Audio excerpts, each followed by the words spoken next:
Motocyklista ratuje kobietę przed gromadą groźnych psów.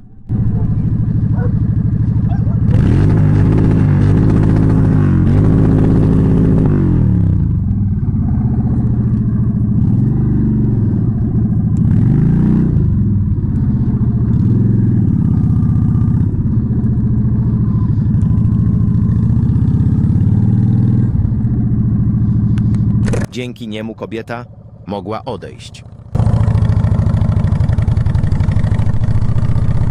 You okay?